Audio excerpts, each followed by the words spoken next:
en este tema el día de hoy vamos a hacer un breve repaso de lo que hemos visto antes, ¿verdad? Lo que hemos visto, miren, quiero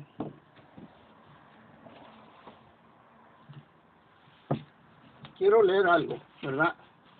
Esto yo se los preguntaba hace 8 días. ¿Cómo saber si alguien, si quiere hacer el primer paso, segundo paso, tercer paso?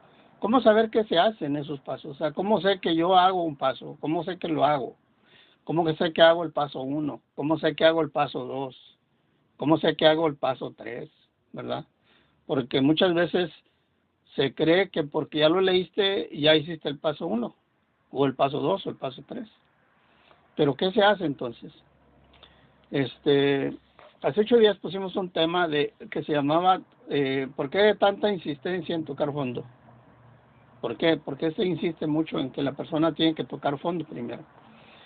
Porque miren, hasta ahorita, probablemente las personas que están ahorita, probablemente algunos de ustedes ya han tocado fondo, ¿verdad? Y a lo mejor no se han dado cuenta. Ahorita vamos a hablar un poquito acerca de eso, pero ¿qué se hace en el paso 1? ¿O cómo sé que estoy haciendo el paso 1? Y les leía yo el primer párrafo del paso 3, ¿verdad? Aunque no tiene que ver con el paso 1, pero vamos a ver qué se hace en el paso 1. Fíjense, en el paso 3 del libro 12 Pasos, 12 Tradiciones, dice así: decidimos poner nuestras voluntades y nuestras vidas al cuidado de Dios como nosotros lo concebimos. Y dice, practicar el paso 3 es como abrir una puerta que todavía parece estar cerrada y bajo llave. Lo único que nos hace falta es la llave y la decisión de abrir la puerta de par en par. Y solo hay una llave, y es la de la buena voluntad. Al quitar el cerrojo con la buena voluntad, la puerta casi se abre por sí misma.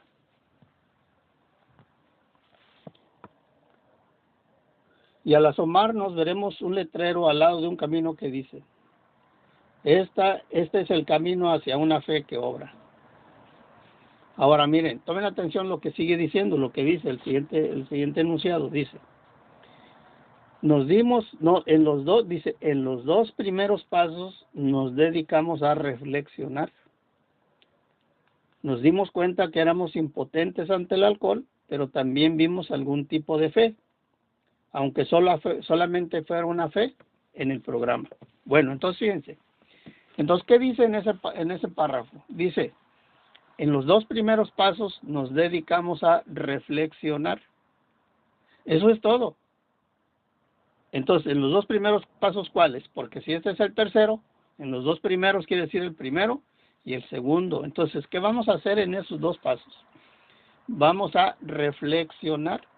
Dice, no se requiere ninguna acción de nuestra parte. O sea que a nosotros no nos toca hacer más que reflexionar.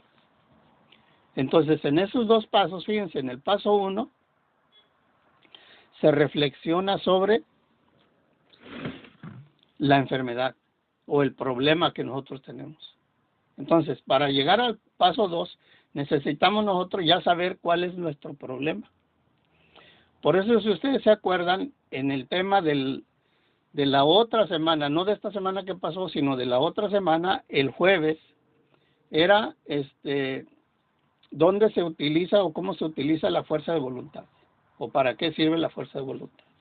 Bueno, la fuerza de voluntad sirve para tomar acción, ¿verdad? Entonces, si nosotros ya nos dimos cuenta de que tenemos un problema, entonces vamos a tomar acción. Por eso dice, ¿por qué tanta insistencia en que toda persona toque fondo primero? Porque si no, no va a querer tomar acción. Entonces, es muy importante el primer paso, que cada uno de nosotros entienda, porque yo primero les hablé acerca del alcohol, cómo se manifiesta, cuál es la obsesión, cuál es la alergia y todo eso. Y puede decir alguien, bueno, es que yo no soy alcohólico o no soy alcohólica. Sí, pero estamos hablando de la enfermedad, cómo se manifiesta la enfermedad en una persona. Y estamos nosotros hablando ahí de que el problema del alcohol no es el problema en realidad, solamente es un síntoma, ¿verdad? Entonces, hasta ese punto empezamos a hablar de neurosis, de codependencia, de adicción a la pornografía, al sexo y a todas las demás adicciones que podamos tener, pues es lo mismo. Ese no es el problema, solamente es un síntoma. Sin importar cuál sea el problema que tú tienes o con el que tú creas que tienes, ¿verdad? Cuál sea tu mayor problema. Sin importar eso, tenemos que ir a las causas, a lo que está causando el problema. Eso es de ese problema que tú tienes. Entonces, una vez descubierto el problema que tienes, nos vamos a dar cuenta de que ese problema lo está causando, dice por ahí, los instintos desbocados. Entonces, cuando los instintos se desbocan, se convierten en defectos de carácter y eso hace que nuestra vida sea ingobernable, que no podamos gobernar nuestra vida. Y a esto le llamamos, cuando una persona está así, que sus instintos se desbordaron y sus defectos de carácter ahora es lo que domina a esta persona. Entonces a eso le llamamos una perversa enfermedad del alma, porque va a hacer cosas aunque no quiera hacerlas. Va a sufrir aunque no quiera sufrir. Se va a meter en problemas aunque no quiera meterse en problemas. Entonces, cuando ya nos dimos cuenta de ese problema, entonces, si ya analizamos bien eso, reflexionamos sobre eso, y eso es lo que dice en el paso que vamos a hacer en los 2 primeros pasos, a reflexionar. Si ya reflexionamos sobre ese problema, entonces, dice Bill W., estaba yo a punto de tocar fondo, porque a pesar de todo lo que había sufrido, Bill W. no había tocado fondo. Y entonces dice en este libro, el libro de Alcohólicos Anónimos, página 6, del texto básico, dice: el remordimiento y la desesperación de la mañana siguiente son inolvidables. No tenía suficiente valor para luchar. Mis pensamientos volaban descontrolados y me atormentaba el terrible pensamiento de una calamidad.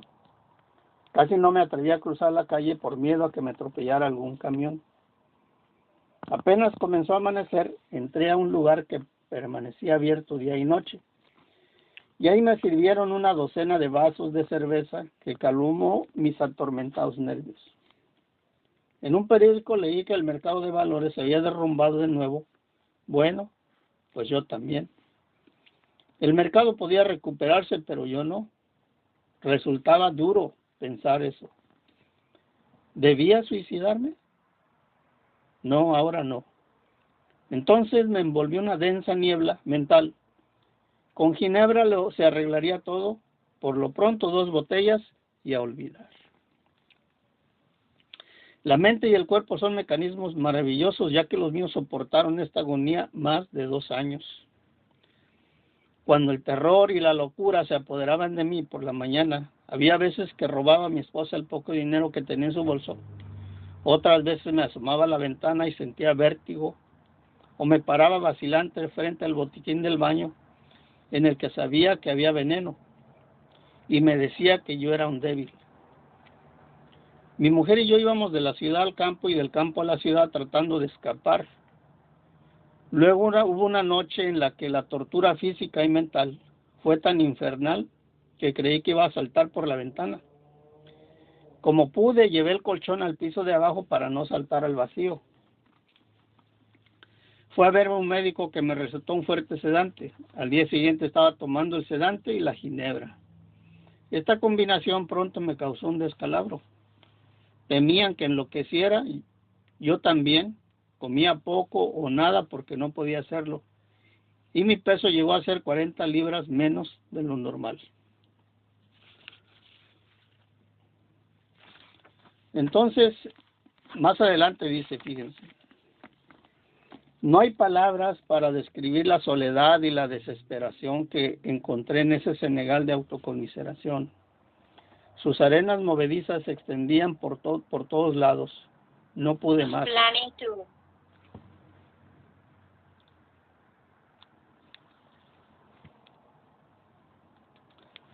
Dice, no pude más. Estaba hundido. El alcohol era mi amo. Tembloroso salí del hospital, totalmente doblegado. El temor me sostuvo sin beber por algún tiempo, pero volvió la locura insidiosa de la primera copa el día del amnisticio de 1934 y volví a beber. Todos se resignaron a la certeza de que se me tendría que encerrar en algún sitio o que dando tumbos llegaría a mi fin miserable. Qué oscuro parecía todo antes de amanecer. En realidad, eso era el principio de mi última borrachera. Pronto sería lanzado como una catapulta hacia lo que me da por llamar cuarta dimensión de la existencia. Llegaría a saber lo que son la felicidad y la tranquilidad, el ser útil en un modo de vivir que va siendo más maravilloso a medida que transcurre el tiempo. Entonces, fíjense, Bill W. había pasado por todo esto y aún así no había tocado fondo. Entonces, ¿cómo tocó fondo Bill W.? Miren, les voy a contar la historia de Roland H. Roland H. fue una de las primeras personas que dejó de beber mediante ayuda espiritual. Pues Roland H. fue a ver al doctor Carl Jung, ¿verdad? Y cuando él se puso en tratamiento con el doctor Carl Jung, dice que él salió de ahí con una confianza no habitual en él, o sea que tenía demasiada confianza de que ahora sí había podido resolver su problema. Él ya había tratado de querer resolver ese problema y no había podido. Y tuvo que ir hasta Europa para ponerse en las manos del doctor Carl Jung para poder ver qué podía hacer por él. Él ya no creía que tenía remedio por todo lo que había pasado. Pero aún así dice que cuando salió de allá, él salió con una confianza que era muy fuerte. Dice que a los pocos meses estaba otra vez bien hundido en la borrachera. Y regresó para allá, a Europa, con el doctor Cañón y le dijo, doctor, pues dígame pues, ¿por qué yo no puedo? ¿Qué pasó? Dígame la verdad. Y le dice, personas como usted, nunca he visto recuperarse a nadie. Y en ese momento, fíjense, dice que sintió que las puertas del infierno se cerraban tras de él. Bueno, ¿qué quiere decir? Que en ese momento tocó fondo Roland H. En ese momento tocó fondo. ¿Cuándo? Cuando el médico le dijo, usted no tiene remedio. No hay nada para usted. Entonces, eso es precisamente lo que yo he tratado de hacer con ustedes. De que se den cuenta de que el problema, ustedes no lo van a poder resolver solos. Y que van a necesitar ayuda. Pero para que uno pueda llegar a ese entendimiento necesitamos reflexionar sobre el problema. Entonces, fíjense, eso pasó con Roland H. y fue la primera persona que se documenta aquí en los libros del programa que dejó de beber o salió de ese problema mediante ayuda espiritual o mediante este tipo de ayuda que nosotros tenemos o este programa. Después Bill W. dice aquí, en este libro El lenguaje del corazón, página 197, dice, dice, a punto de tocar fondo. ¿Cómo tocó fondo Bill W? Dice aquí, con el veredicto de la ciencia. ¿Qué quiere decir? Cuando el doctor Silver le dijo. ¿Qué fue lo que le dijo el doctor Silver? Fíjense. La obsesión que me condenaba a beber y la alergia que me condenaba a morir. Cuando le explicaron lo que era eso, esa obsesión por un trago, que entra como una idea sutil en la mente y se convierte en una obsesión tan poderosa que no hay ningún ser humano que te pueda arrancar eso. Entonces, dice que cuando el doctor le dijo eso, y le dijo que también padecía una alergia, que una vez que entraba en su cuerpo cualquier grado de alcohol, le entraban unas ganas por seguir bebiendo y no podía parar. Pues si a una persona le pasa eso, dice, ¿sabes qué? Estás fuera de la ayuda humana, no hay quien te pueda ayudar. Entonces, dice, la obsesión que me condenaba a beber y la alergia que me condenaba a morir. Esto iba a constituir el colmo, o sea, esto era ya lo último, o sea, ya no había más. Tal era el papel que desempeñaría la ciencia médica personificada en ese benigno doctor. Esta verdad de doble filo, o sea, es un problema de dos partes, ¿verdad? Entonces el alcoholismo es una enfermedad de dos partes, una obsesión y una alergia en el cuerpo. Eso es una persona que le suceda eso, una obsesión por el alcohol y una alergia en el cuerpo por el alcohol, entonces es una persona alcohólica. No importa, porque a veces se cree que porque la persona beba todos los días es un alcohólico, y no es así. O porque beba mucho todos los días, aunque sea un poco, cree que ese es alcohólico, y no es así. Una persona puede beber todos los días y no es alcohólica. Una persona puede beber cada año nuevo, y es una persona alcohólica. Entonces, ¿por qué sucede? Entonces, ¿qué quiere decir quién es un alcohólico? Que una persona que una vez entre a su mente una idea sutil de un trago y se convierte en una obsesión y no puede parar hasta que se tome un trago, y la mente nomás dice uno, y una vez que entre a su sistema cualquier grado de alcohol, le despierta unas ganas por seguir bebiendo. A esto se le llama alcoholismo. Bueno, así es como así se forma el alcoholismo, las partes del alcoholismo. Bueno, entonces dice, esta verdad de doble filo, dos cosas. Al ser esgrimida por otra persona que está hablando con otro, era una almadena que podía hacer añicos el duro ego del alcohólico y dejarlo expuesto a la gracia de Dios. Entonces, lo mismo que pasó con Roland H., en este momento le pasó a Bill W. cuando le dije, sabes que no hay remedio para ti.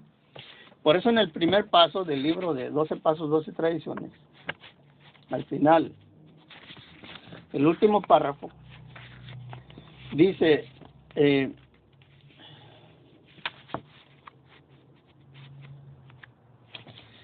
bajo el látigo del alcoholismo, dice aquí, pero vamos a ponerle así, bajo el látigo de esta perversa enfermedad, nos vemos forzados a acudir a un grupo a pedir ayuda, y ahí descubrimos la naturaleza fatal de nuestra situación.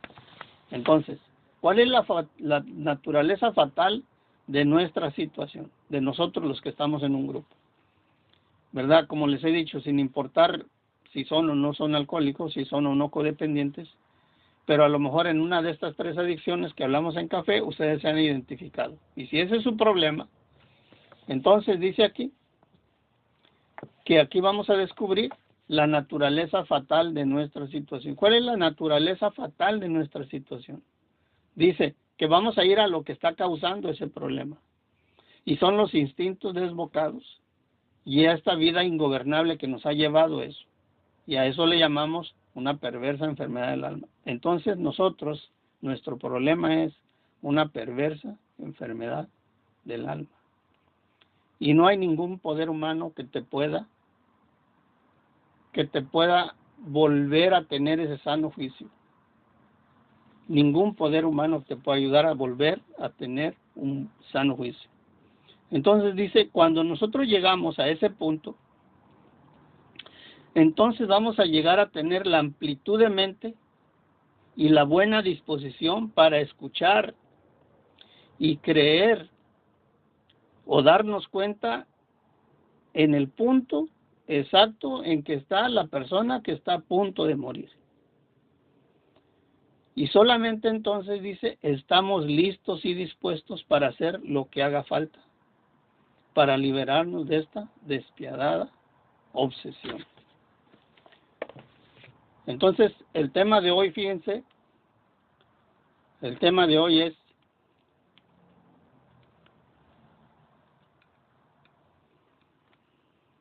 ¿qué estás dispuesto a hacer por ti? Si tú ya te diste cuenta que tienes este problema, ¿verdad? ¿Qué estás dispuesto a hacer? Entonces, cada uno de nosotros hagámonos esa pregunta.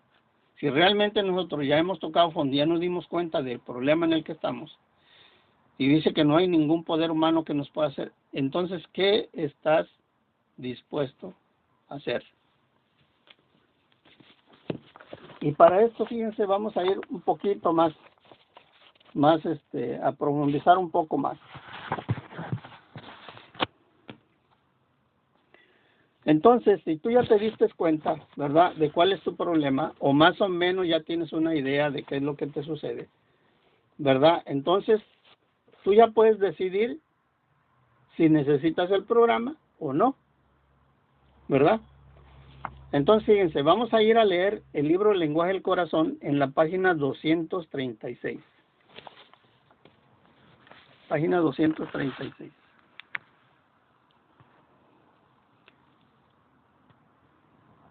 Y si hay alguien que le gustaría apoyarme a leer.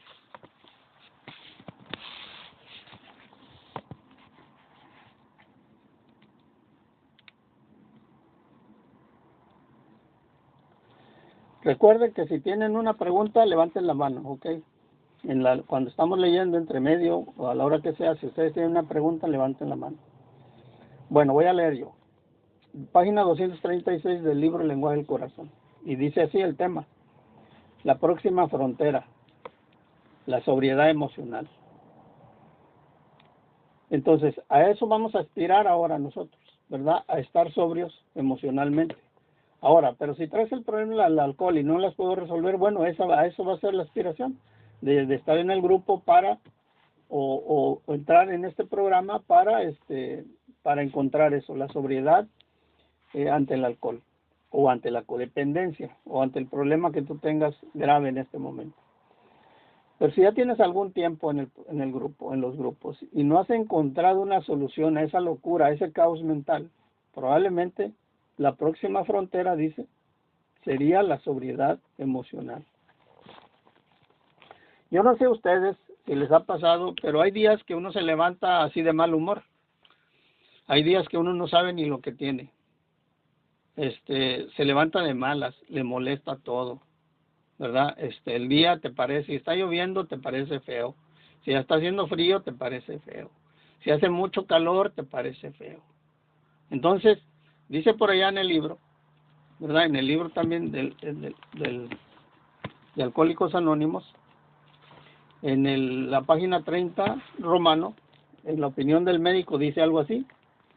Dice, los hombres y las mujeres beben esencialmente porque les gusta el efecto que causa el alcohol. La sensación es tan evasiva que aunque admiten lo dañino, no pueden después de algún tiempo discernir la diferencia entre lo verdadero y lo falso.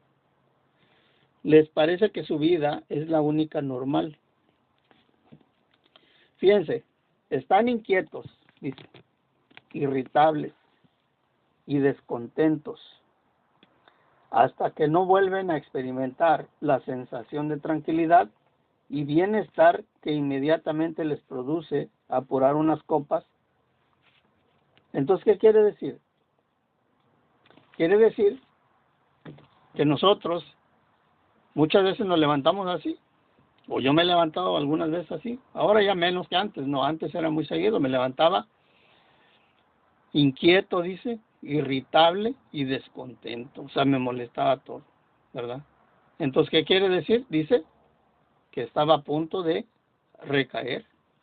Gracias a Dios yo estaba en un grupo ya y eso me ayudaba a mí para mantenerme sobrio. Ir en la tarde a un grupo, eso me daba fuerzas para el siguiente día de estar sobrio. Y así en la tarde iba otra vez al grupo, por la tarde a veces no quería ir, pero esa necesidad de no caer me hacía ir al grupo. Entonces yo iba al grupo y encontraba otra vez esas fuerzas, porque en el grupo hay eso, fíjense.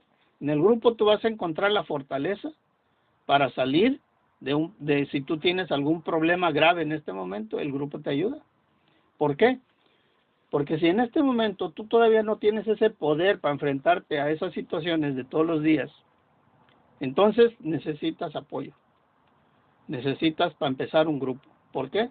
Si no crees en un poder superior, o Dios, como cada quien lo conciba, porque es el tema del paso 2, si no crees en eso, pues por lo menos el grupo es un poder superior a ti, porque el grupo tiene algo que tú no tienes, ¿verdad?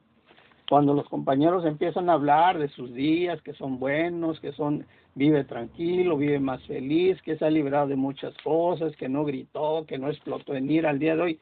Todo eso nos ayuda a nosotros a tener esa esperanza, ¿verdad? Por eso, cuando nosotros, el enunciado de AA dice, nosotros compartimos nuestra experiencia, fortaleza y esperanza. Entonces, ¿para qué sirve la tribuna? Fíjense. Muchas veces en los grupos se cree que el nuevo tiene que subirse a la tribuna para que se cure, ¿verdad? Eso es lo que se cree. No, es que necesito hacer catarsis para ir al grupo y entonces necesito hablar todo para que yo me cure. Y si nosotros somos honestos con nosotros mismos, en realidad cuando vamos al grupo, si de esa manera cuando llegamos y traemos problemas y pedimos el grupo para hablar y hablamos de nuestro día, de nuestro diario vivir o de nuestro historial, y empezamos a dramatizar en las cosas que nos sucedieron, empezamos a recordar las cosas que nos hicieron, cuando nos bajamos mal. Y luego decimos, no, ya me curé. Es mentira.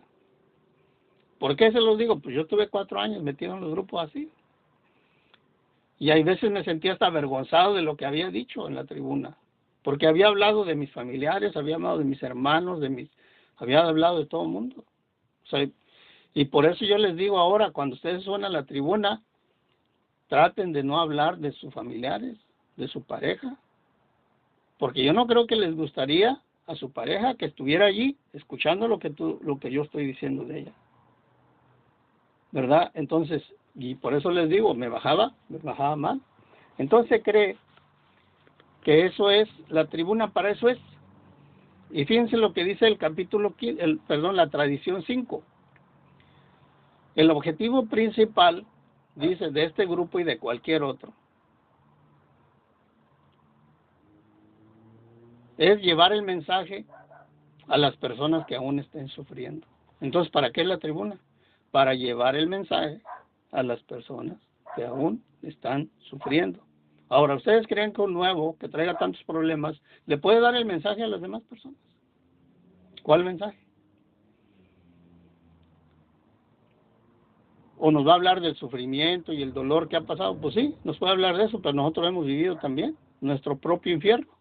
Una vez, fíjense que cuenta la historia por ahí de que en la Segunda Guerra Mundial, cuando fueron el ataque a Pearl Harbor, en un pueblito, acá en Estados Unidos, en un pueblito, en la capilla, donde estaba el sacerdote ahí en la capilla había un grupo de alcohólicos anónimos.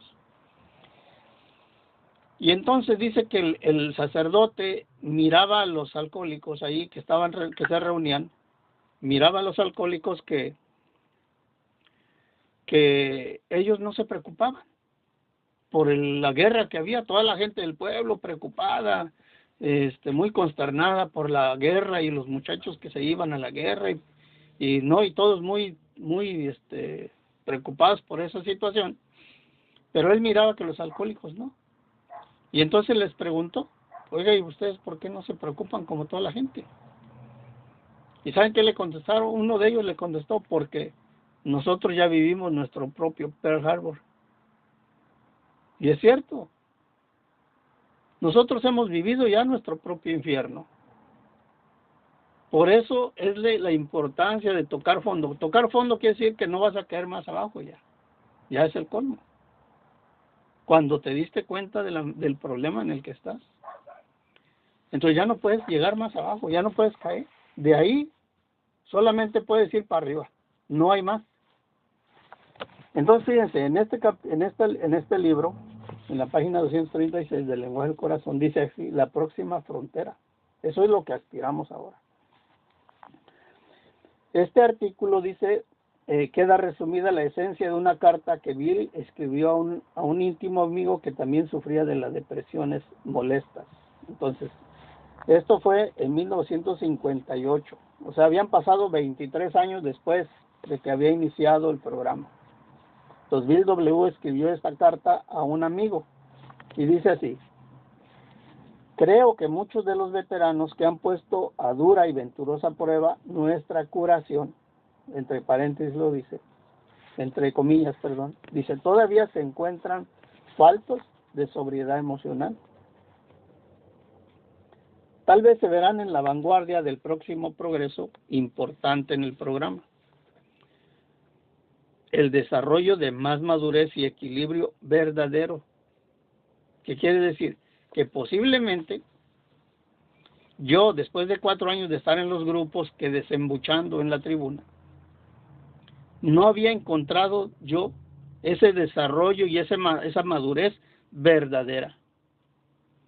Es lo que dice ahí. Que ahora dice, es importante que nosotros entonces nos vamos a ver en la vanguardia, dice, del próximo progreso. Importante, el desarrollo de más madurez y equilibrio verdadero. ¿Por qué será que lo que yo tenía no era verdadero? ¿Era de mentira? Bueno, ¿qué quiere decir esto? Que necesito más humildad en nuestras relaciones con nosotros mismos, con nuestros compañeros y con Dios. Necesito más humildad. ¿Qué quiere decir? Que ahí en la humildad tiene que ir la honestidad. Entonces yo necesito ser más humilde y honesto.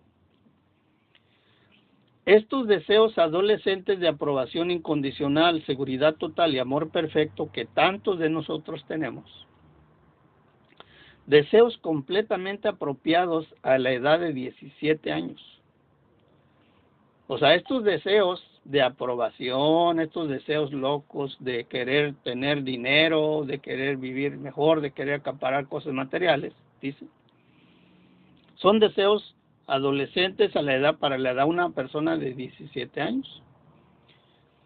Pero a nosotros, los que tenemos 47 o 57, nos crean una forma imposible de vivir. Desde que el programa empezó, yo he sufrido tremendos golpes. Y en todas estas esferas, debido a no haber madurado emocionalmente y espiritualmente, Dios mío, qué penoso es seguir exigiendo lo imposible y qué sumamente penoso es descubrir finalmente que desde el principio había puesto el carro delante del caballo. Luego nos viene la angustia final al ver lo tremendamente equivocados que habíamos estado y lo incapaces que aún somos. No obstante de escapar de ese tuitivo emocional, ¿qué quiere decir? Como un carrusel emocional, que donde caíamos una vez, volvíamos a caer otra vez, volvíamos a caer otra vez en esos problemas emocionales, y era un cuento así como un círculo que daba vueltas y vueltas y no sabíamos cómo salir de ahí. Eso es lo que dice. No podíamos escapar de ese carrusel emocional. Entonces, dice aquí, ¿cómo traducir una apropiada convicción mental en un apropiado resultado emocional y así en una vida tranquila, feliz y agradable? Entonces, ¿cómo le hago entonces ahora para poder llegar a tener una vida tranquila, feliz y agradable?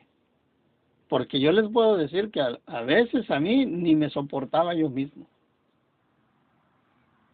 Entonces, fíjense, cuando a veces nosotros, y yo no sé si a ustedes les pasó en algún momento de su vida, a lo mejor cuando eran jóvenes, o cuando más jóvenes, pues, cuando empezamos a conocer nuestra primera noviecita, o su primer novio,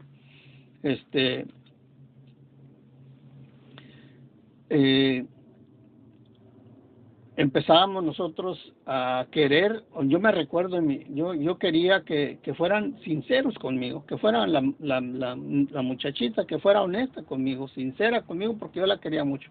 En ese tiempo, cuando yo tuve mi primer novia, pues, o sea, era lo máximo, o sea, yo pensaba que con ella me iba a casar, iba a vivir feliz para toda la vida, como en las películas de Disney, ¿verdad? Entonces, yo me hacía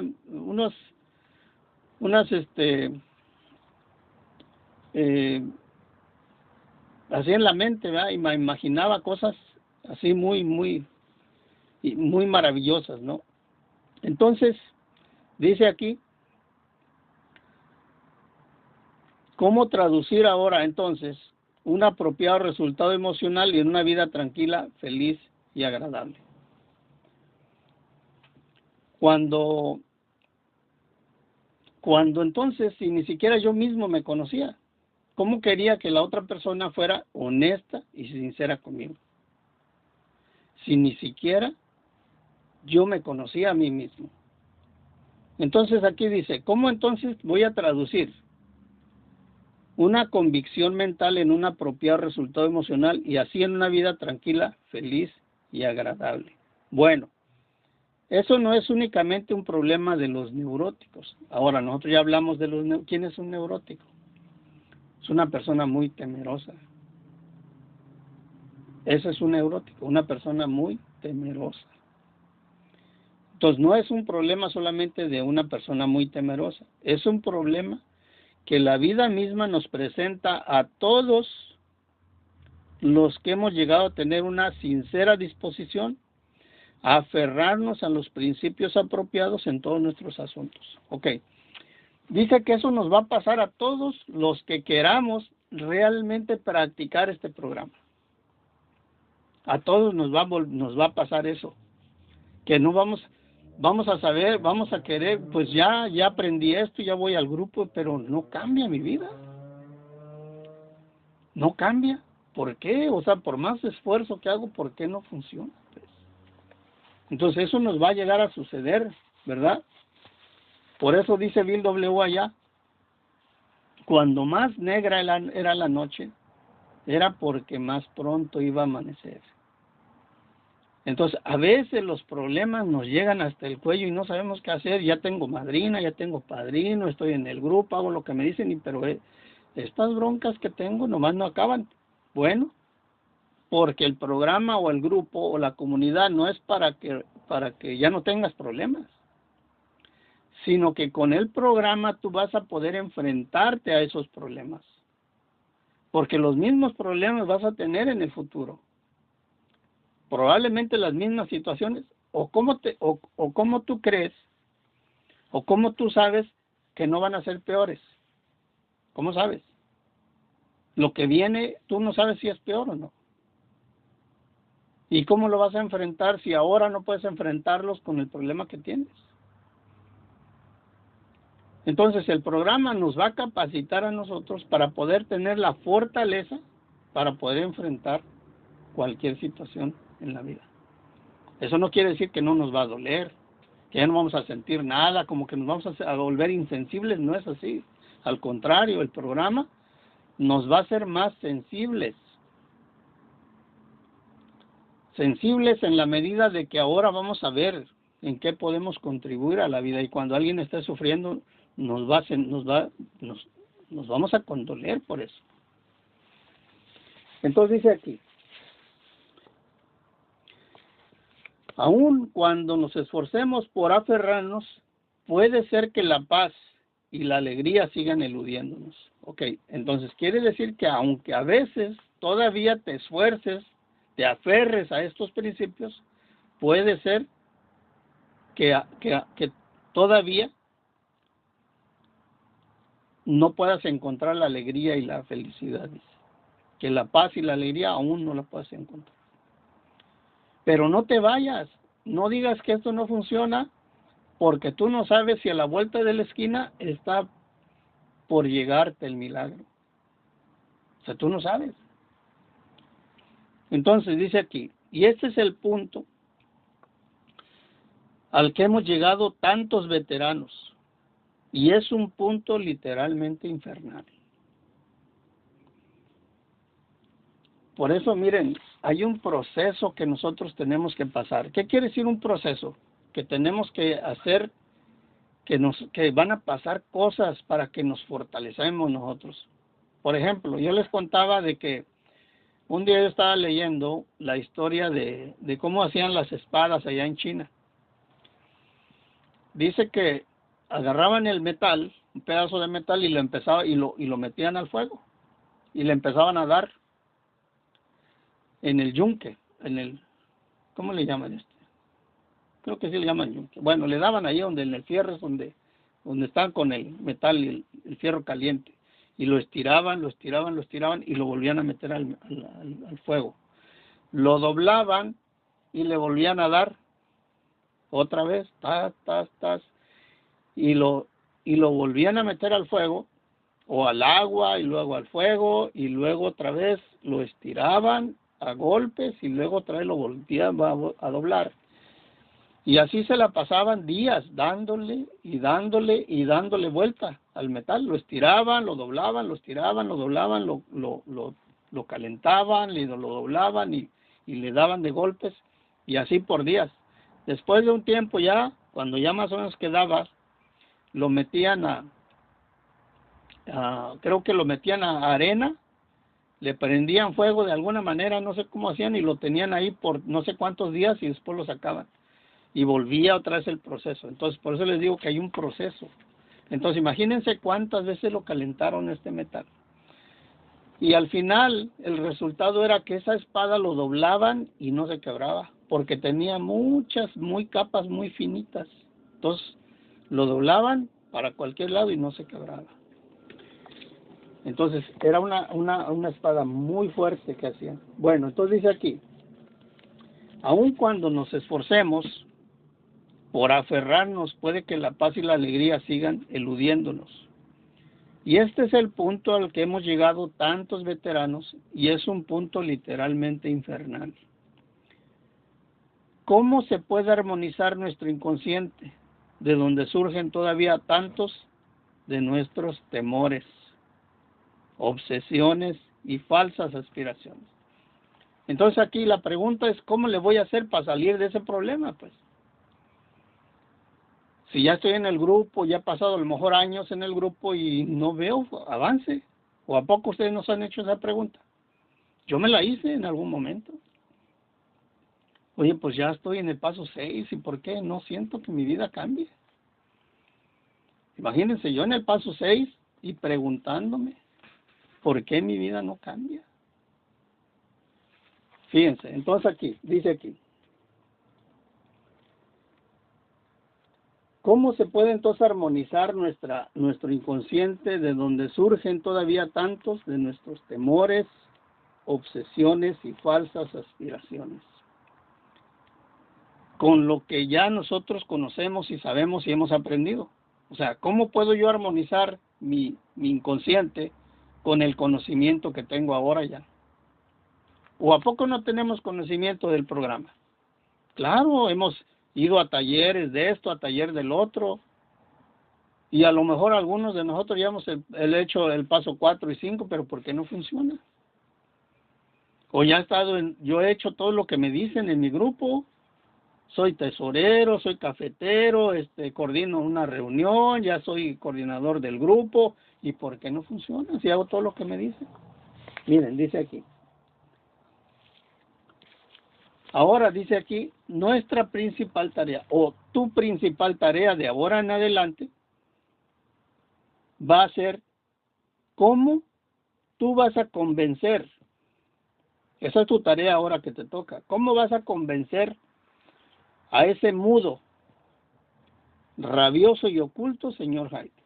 Fíjate, está mudo, rabioso y oculto dentro de ti. Ahí está. O sea, porque yo les puedo decir una cosa, que ustedes o nosotros hablamos y decimos lo que queremos que la gente sepa de nosotros.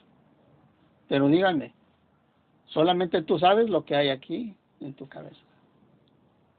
Solamente tú sabes esos pensamientos que tienes aquí. O sea, nadie puede entrar y abrir y ver tu mente. Nadie.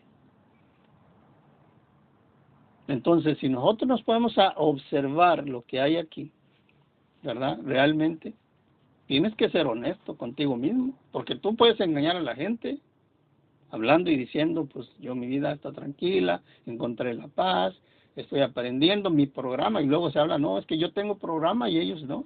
Pero ¿cuál programa tengo realmente? Entonces, es bien importante esto de ser honestos con nosotros mismos desde un principio. Bueno, entonces, Ahora tu principal tarea tuya, y mía todavía sigue siendo, va a ser cómo tú vas a convencer a ese que nadie mira, que está mudo, dice, rabioso y está oculto.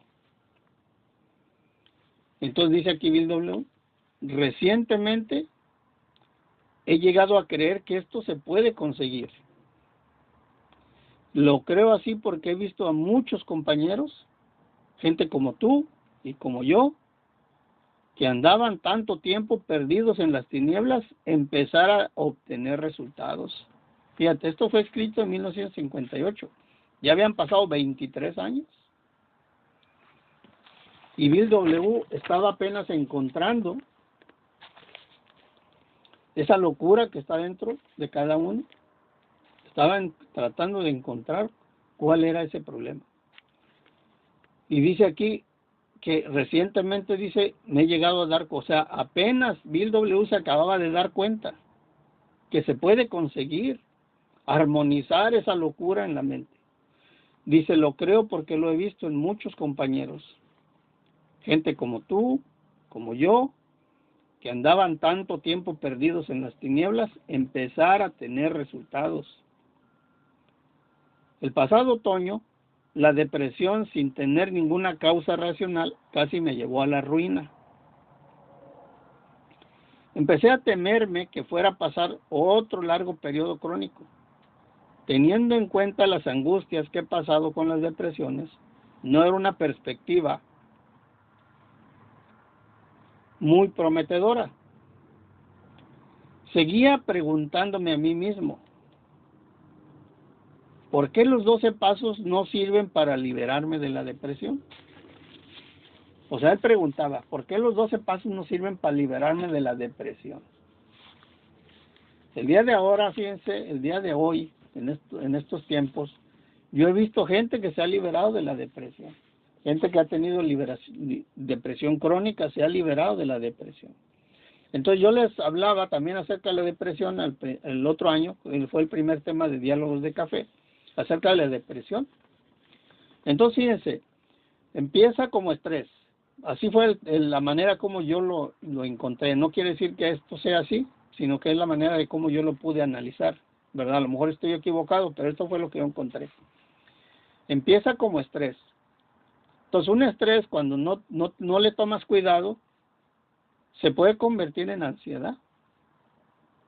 Cuando una ansiedad tú no le tomas cuidado, ¿verdad? Aquí vienen los ataques de pánico. Y si esto continúa por un periodo largo, esto puede llegar a la depresión. Y cuando tú llegas a la depresión, cruzas o cruzamos esa línea invisible en donde solamente un poder superior te puede ayudar. Entonces, cuando pasa de la ansiedad y los ataques de pánico a la depresión, ya solamente Dios ahí puede hacer algo por ti. ¿Por qué? Porque yo he conocido de casos que el mismo médico les dice, pues te puedo dar, ahí es donde ya te empiezan a recetar pastillas para la depresión. Pero eso solamente es un químico para bajar ciertos niveles de químico en tu cuerpo, pero no arregla el problema. Entonces, si esa depresión, fíjense, se vuelve muy crónica, entonces pasa la esquizofrenia y ahí puede ser que ya no haya remedio para atrás. Pero nosotros también aquí en el grupo hemos encontrado personas que han salido de la esquizofrenia. Fíjense. O sea, esto es algo ya increíble, son casos muy extremos. O sea, después de la depresión, el que regresa es un milagro. Es un milagro. Entonces dice aquí que Bill W. dice, el pasado a otoño la depresión sin ninguna excusa casi me llevó a la ruina. Empecé a temerme que fuera otro periodo crónico teniendo en cuenta las angustias que he pasado con las depresiones. No es una perspectiva muy prometedora. Dice, y me seguía preguntándome a mí mismo, ¿por qué los 12 pasos no sirven para liberarme de la depresión?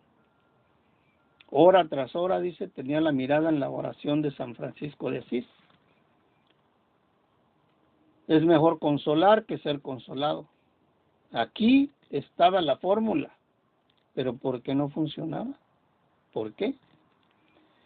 Y luego dice, de repente me di cuenta de lo que había de malo.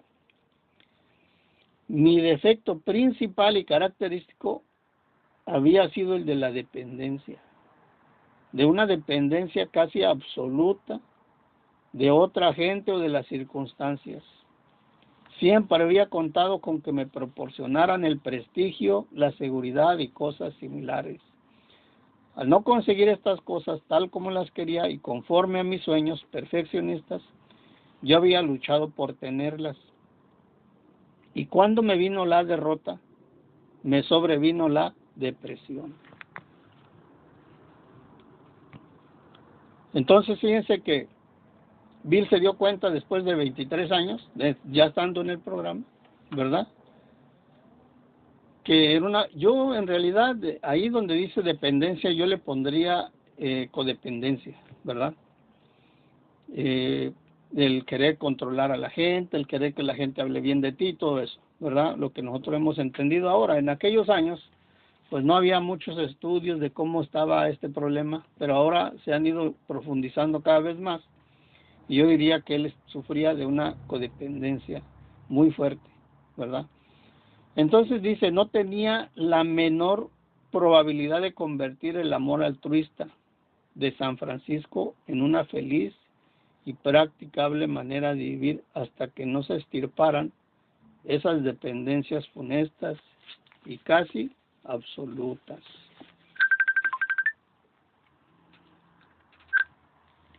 Entonces, fíjense, aquí, bueno, entonces llegamos a este punto y nos damos cuenta de que padecemos el mismo problema, ¿verdad? Y que los síntomas pueden ser diferentes, pero que el problema en realidad de fondo es el mismo. Entonces dice aquí en esta página, dice, pero nuestras relaciones retorcidas con nuestra familia, nuestros amigos y la sociedad en general son las que nos han causado el mayor sufrimiento a muchos de nosotros.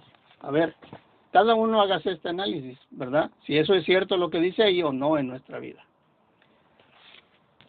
Dice que nuestras relaciones torcidas con otras personas, nuestros familiares, nuestros amigos y la sociedad en general, es por lo que más hemos sufrido.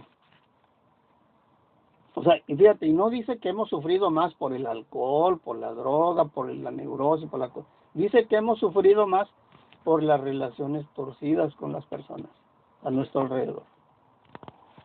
Dice, hemos sido especialmente estúpidos y tercos en este aspecto. ¿En cuál aspecto? Fíjense, en este. El hecho fundamental que nos hemos negado a reconocer es nuestra incapacidad para sostener una relación equilibrada con otro ser humano. Entonces, nos hemos negado a reconocer que nosotros no nos sabemos llevar bien con la gente. O sea, nosotros no reconocemos. Ese es el hecho fundamental, o la base de todo este problema, es que nosotros no queremos reconocer que exactamente ha sido ese nuestro problema, que ni siquiera ha sido el problema que pensábamos que era, que el mayor sufrimiento que tú has padecido y que yo he sufrido es por las relaciones torcidas con las personas, porque no nos sabemos llevar bien con las personas, no podemos tener una relación buena con la gente, sana.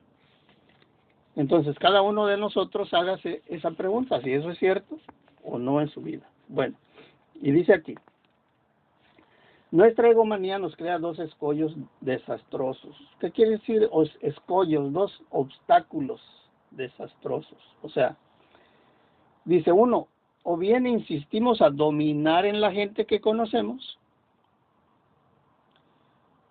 o dependemos excesivamente de ellos. Entonces, este problema de no sabernos llevar bien con la gente nos crea dos obstáculos, dos problemas más graves. Uno dice que queremos dominar a la gente que conocemos, Y por el otro lado, o queremos depender demasiado de ellos. O sea, es un extremo o el otro extremo. Si nos apoyamos en otras personas, o sea, si nosotros queremos depender demasiado de otras personas, dice, tarde o temprano nos van a fallar, porque también son seres humanos y les resulta imposible satisfacer nuestras exigencias, nuestras continuas exigencias, dice. Entonces, si nosotros queremos depender demasiado de alguien, ¿verdad? Tarde o temprano se van a cansar de nosotros y se van a alejar de nosotros.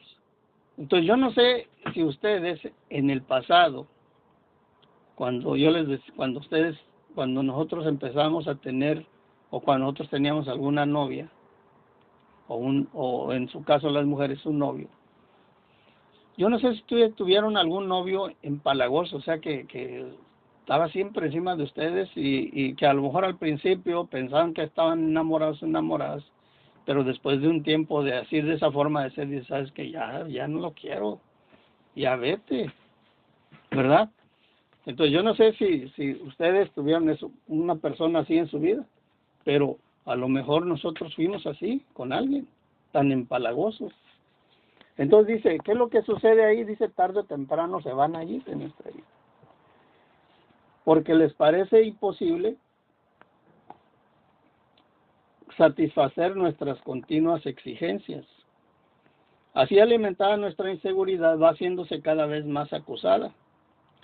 Si acostumbramos a intentar manipular a otros a que se adapten a nuestros deseos obstinados, ellos se rebelan y se nos resisten con todas sus fuerzas. Miren, los que tenemos hijos, ¿verdad? Cuando están pequeños los hijos, tú les sientes ahí y no se mueva. Y pues aunque no quiera, y se va a quedar. Si les dices, ¿sabes qué? Te vas a comer eso porque no hay más y te lo comes porque yo digo que te lo comes, ¿verdad? Y cuando insistimos en dominar a la gente que conocemos, una vez que ellos empiezan a crecer y empiezan a rebelarse, y luego pensamos, oye, pero yo he sido buena gente con ellos, ¿por qué me tratan así? ¿Verdad? Porque a lo mejor en el pasado quisimos tenerlos ahí aprisionados y dice, en cuanto ellos puedan se nos van a rebelar. Es lo que dice aquí. Y ellos, dice, se rebelan y se nos resisten con todas sus fuerzas. Entonces, dice, nos sentimos heridos y nos vemos afligidos de una especie de manía persecutoria y el deseo de vengarnos. Y luego decimos, pero ahora que necesite o que quiera dinero o que quiera esto, cuando no le voy a dar, ¿verdad? Entonces dice aquí, nos vemos obligados o nos sentimos heridos, dice, y nos vemos afligidos de una especie de manía persecutoria y del deseo de vengarnos. Al redoblar nuestros esfuerzos para dominar y seguir fracasando en ese intento, nuestro sufrimiento llega a ser agudo y constante. Entonces, queremos seguir dominando a la gente que conocemos y nos esforzamos más, como dice en el paso 3, ¿verdad? Que donde dice ahí que queremos arreglar la luz, el ballet y todo eso, dice, ¿verdad? Queremos dominar a la gente que conocemos y a veces somos hasta más condescendientes, ¿verdad? Como que queremos ser más buenas gentes, o por el otro lado somos más duros, más enérgicos, más prepotentes y queremos dominarlos. Y dice, al redoblar nuestros esfuerzos para dominar y seguir fracasando, en ese intento nuestro sufrimiento llega a ser más agudo y constante, o sea, vamos a sufrir más por eso. ¿Por qué? Dice, porque nunca hemos intentado ser un miembro de la familia, un amigo entre amigos, un trabajador entre otros trabajadores, un miembro útil de la sociedad. Porque siempre hemos luchado por destacarnos del montón o por escondernos. Entonces, porque nunca hemos intentado ser realmente uno más. Queremos sobresalir sobre los demás. Queremos dominar a la gente. O por el otro lado queremos depender demasiado de ellos.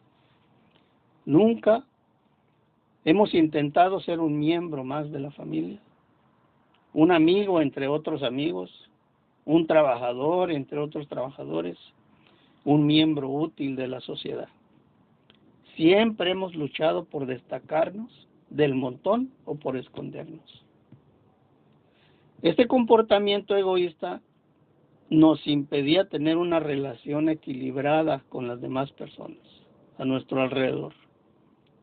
¿Por qué? Porque no teníamos ni la menor comprensión de lo que es la auténtica hermandad.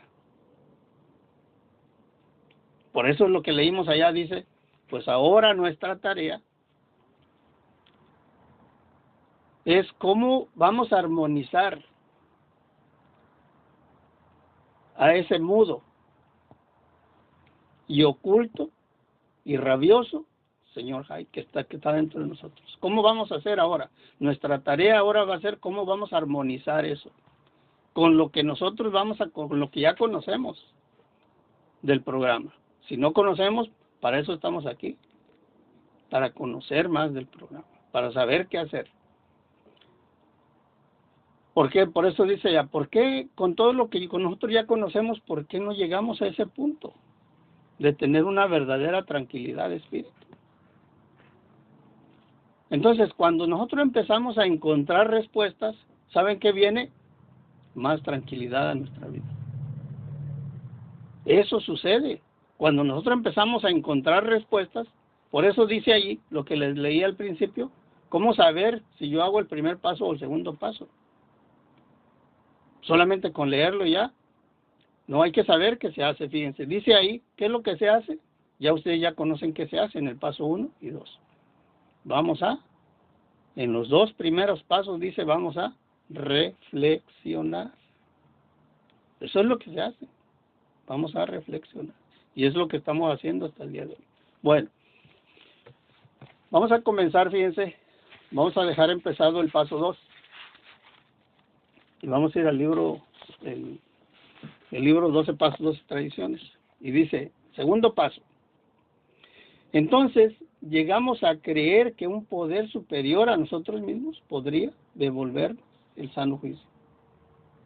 Entonces ya vimos allá que no hay ningún poder humano que nos va a ayudar. Pero entonces dice aquí que solamente Dios nos puede ayudar. Solamente un poder superior a nosotros nos puede ayudar. Y dice aquí al leer el segundo paso, la mayoría de los recién llegados se ven enfrentados a un dilema. ¿Por qué un dilema? Porque muchos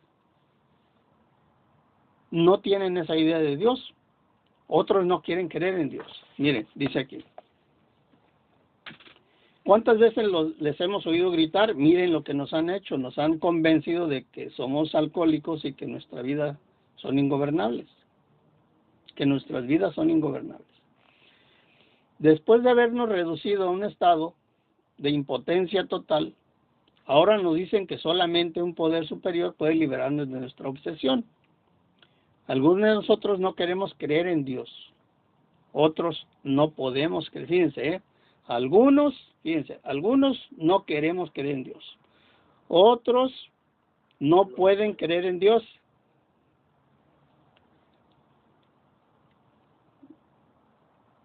Y hay otros que aunque creen en Dios, no confían en Dios. Ahí van 3. Pues bien, dice, ya nos tienen hasta el agua al cuello. Pero ¿cómo vamos a salir del apuro? Ahora, aquí viene esta pregunta. ¿De dónde a ti, si es que crees en Dios o en un poder superior, de dónde te nació esa idea?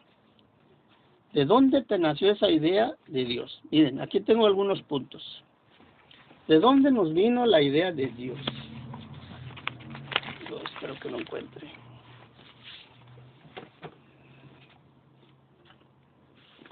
Aquí está. ¿De dónde nos vino a nosotros la idea de Dios? ¿Verdad?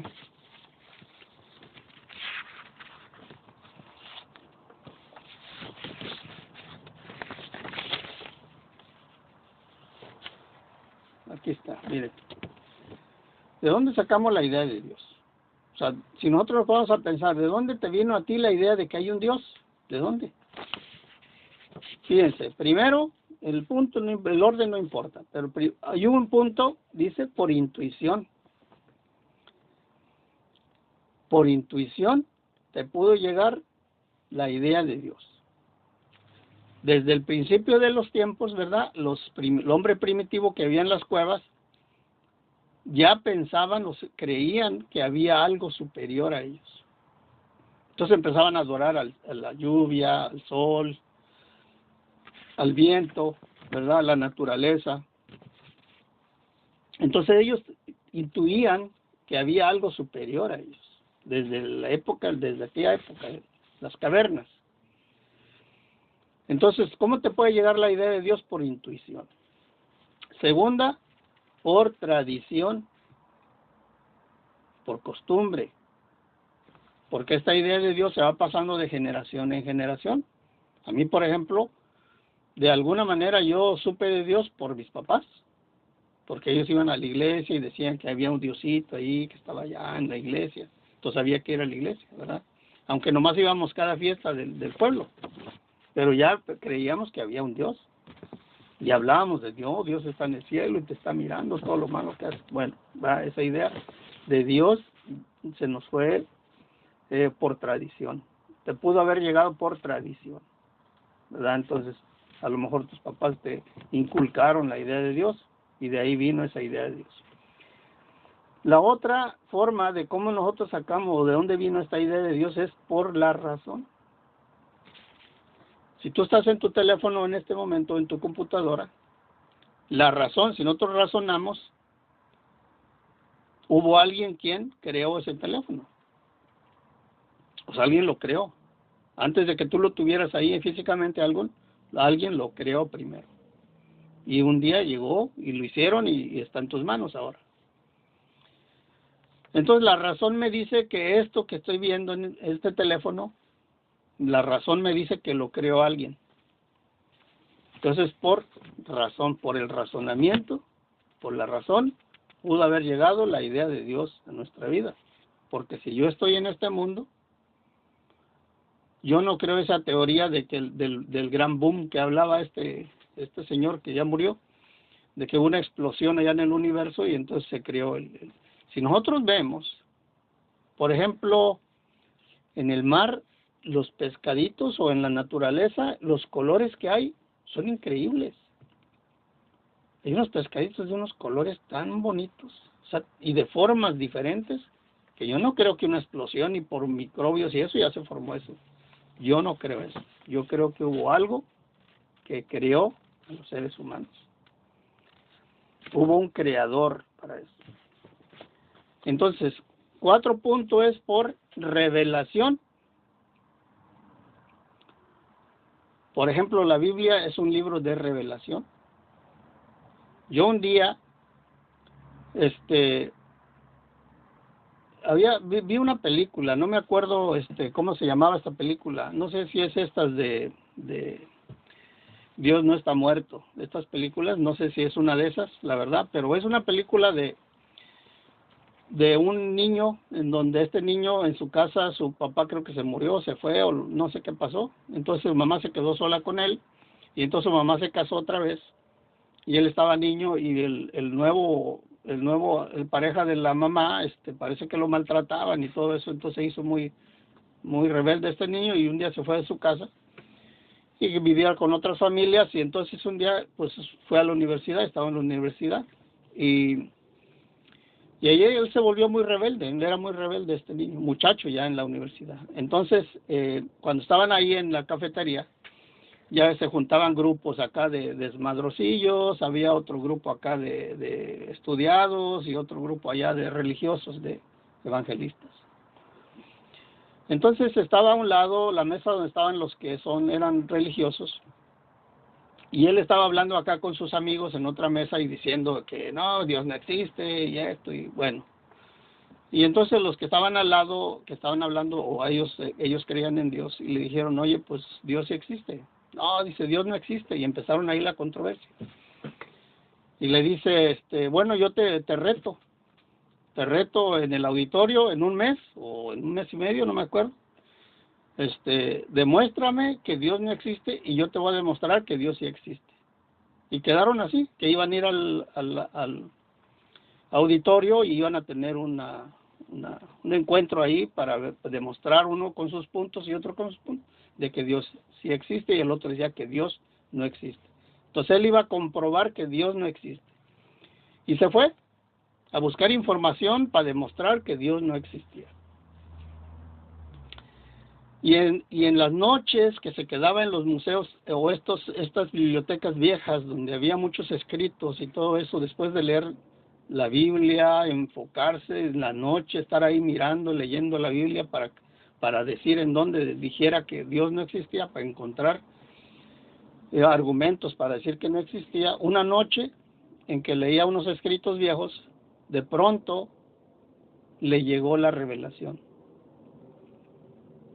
Dios existe. Después de leer la Biblia y todos esos escritos, Dios llegó al convencimiento de que Dios existe. Entonces dice aquí, cuarto punto, por revelación le puede venir la idea de Dios. Entonces la Biblia es un libro de revelación. Bueno, aquí habla más acerca de este libro, pero no vamos a enfocarnos en ese libro. Entonces, dice aquí en lo que estamos estudiando.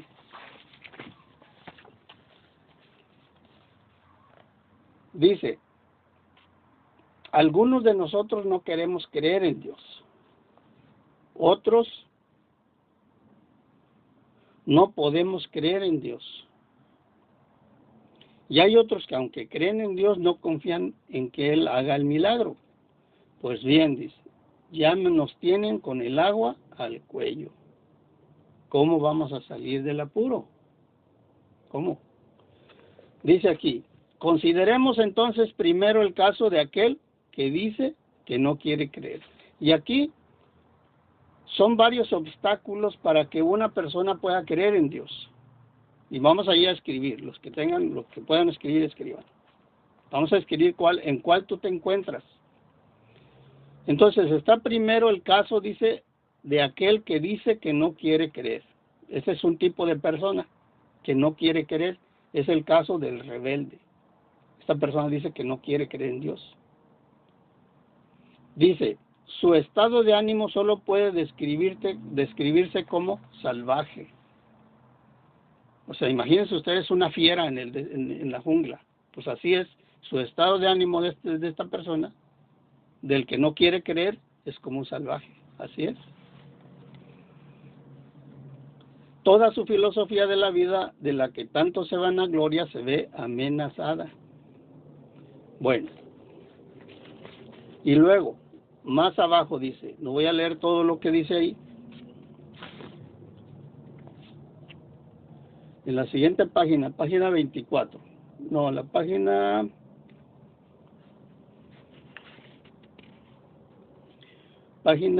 25, último párrafo. Dice, ahora está la otra persona. Aquella que antes tenía fe, pero que la ha perdido. Y fíjense, este tipo de personas, es un obstáculo para creer en Dios. Ese es otro obstáculo, segundo. Obstáculo para creer. Este tipo de personas es mucho más difícil que crea en Dios otra vez, porque un día creyó y después perdió la fe. Entonces, estas personas son muy difíciles, pero también pueden llegar a creer en Dios cuando empezamos a hablar acerca de Dios, ¿qué es Dios en esencia? ¿Verdad? Aquellos que antes tenían fe, pero que la han perdido. Este es otro tipo de obstáculo. Es otro obstáculo para llegar a creer en Dios. Entonces apúntenlo ustedes. Entre ellos se encuentran los que han caído en la indiferencia, otros llenos de autojustificación, se han apartado, otros que han llegado a tener perjuicio en contra de la religión, y otros más que han adoptado una actitud desafiante porque Dios no les ha complacido en sus exigencias. ¿Puede la experiencia del programa decirle a todos ellos que todavía les es posible encontrar una fe que obra? Pues sí.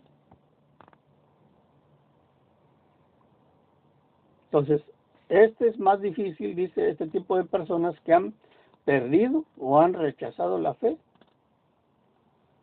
A aquellos que han tenido o que nunca la han tenido. Entonces, los que nunca han tenido fe, es más fácil para ellos que puedan llegar a tener fe que los que ya tuvieron un día fe y la perdieron. Bueno, este es otro obstáculo. El otro obstáculo, página 27, segundo párrafo. Dice, ahora nos enfrentamos a otro tipo de persona. ¿Cuál? El hombre o la mujer intelectualmente autosuficiente.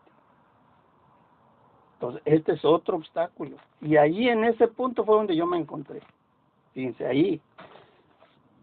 Dice, el hombre o la mujer intelectualmente autosuficiente. Que yo creía que no necesitaba de eso. Cuando yo, me acuerdo, tenía un negocio aquí, decía, ganarás el pan con el sudor del de enfrente. Fíjense nada más. O sea, yo me burlaba de ese tipo de cosas. Y me burlaba de los testigos de Jehová que llegaban a tocar a la puerta. Siempre estaba en confrontación con ellos. Y les decía, miren cómo está el mundo, miren lo que sucede allá en África, miren los niños pobres cómo están. Y ustedes aquí, ustedes comen bien. Y así yo les decía, ¿no? Ese tipo de cosas. ¿Cómo es posible? Si Dios existiera, ¿a poco estuvieran esas gente sufriendo así? O esos hombres que están en la calle. Si Dios existiera, no estuviera eso ahí. Entonces, este tipo de persona es un obstáculo, otro obstáculo para llegar a creer en Dios. El que se cree intelectualmente autosuficiente. Bueno, no vamos a leer toda la descripción. Y luego en la página 28 dice, otra persona es aquel que dice que estamos hartos de la religión y todo lo que lo conlleva la religión. O sea, hay personas que dicen que estaban hartos de la religión o todo lo que conllevaba la religión. Bueno, y luego está el otro obstáculo. Es la 29, el párrafo antepenúltimo. Dice así. Ahora está el otra persona, el otro tipo, el individuo que rebosante de fe, pero que todavía apesta alcohol. Fíjense, este es aquel que habla de Dios, pero sus acciones dicen todo lo contrario. Por eso yo les decía una frase que yo encontré en este libro de William James, que la verdad yo nomás lo leí poquito porque es muy técnico para mí, o en ese tiempo no estaba preparado para leerlo y lo regalé por ahí. Entonces, pero yo ahí encontré dos o tres frases que me gustaron mucho. Una de esas decía, la importancia de Dios no es el conocimiento, sino el uso. Entonces, en este caso, podría decirnos también, la importancia del programa no es el conocimiento, sino el uso. O sea, está bien que conozcas de Dios y todo eso sí, pero lo más importante es el uso que tú le des a lo que tú aprendes, ¿verdad? Entonces, dice aquí, el individuo rebosante de fe, pero que todavía apesta alcohol. Imagínense que yo voy con un dolor de estómago, ¿verdad? Y entro a una clínica, un doctor por ahí en una esquina, y me dice que el doctor me va a curar y eso, y yo me pongo en las manos de él y pues la verdad es que su medicina no me hace nada bien y salgo igual de ahí, adolorido, de dolor de estómago. Y cuando voy saliendo me encuentra alguien que viene también con dolor de estómago y me dice, oye, sí es cierto que sí curan bien aquí. Oh, sí, está bueno, está bien aquí, sí está muy bien, pero yo me voy quejando, pues, ¿sabes? ¿Verdad? Que el que todavía dice apesta alcohol, pero está rebosante de fe. Rebosante de fe, pero que apesta alcohol. Bueno, estos son los obstáculos para llegar a creer en Dios. Con esto vamos a ir terminando, fíjense. Vamos a ir al capítulo 4 del libro de AA. Ahora les voy a decir algo, pero primero vamos a leer esto. Está en la página 45 del libro Alcohólicos Anónimos. Dice, falta de poder, dice, página 45, segundo párrafo. Ese era nuestro dilema. Bueno, ya nos dimos cuenta que tenemos un problema grave, ¿verdad? Ahora, ¿cómo voy a salir de eso? Bueno, Pues sabes que el gran dilema que tienes es que no tienes poder. Eso es lo que dice el paso 1, ¿verdad? Que no teníamos el poder ante algo. Bueno, efectivamente, aquí ya me di cuenta que yo no tengo el poder, ¿verdad? Para ese problema. Dice, tenía que encontrar un poder por el cual pudiera vivir. Y tenía que ser un poder superior a nosotros, superior a mí, o superior a ti. Un poder superior. ¿A quién? A nosotros. ¿A quiénes? A nosotros los seres humanos. Tiene que ser un poder superior a nosotros los seres humanos.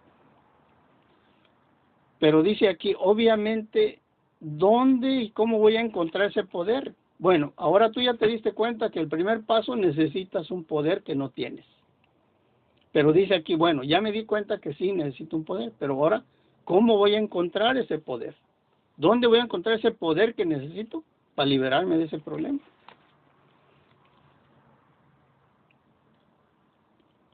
Dice aquí, pues bien, eso es exactamente de lo que trata este libro. En este caso diría, pues bien, eso es exactamente de lo que trata este programa, o estos 12 pasos, o estos principios. Eso es exactamente de lo que trata el programa. El objetivo principal del programa es ayudarte a ti para que encuentres ese poder a ti mismo, superior a ti mismo, que resuelva tu problema. Entonces, ¿cómo tú vas a salir de esa situación en la que estás? Pues eso es exactamente de lo que trata este programa de 12 pasos.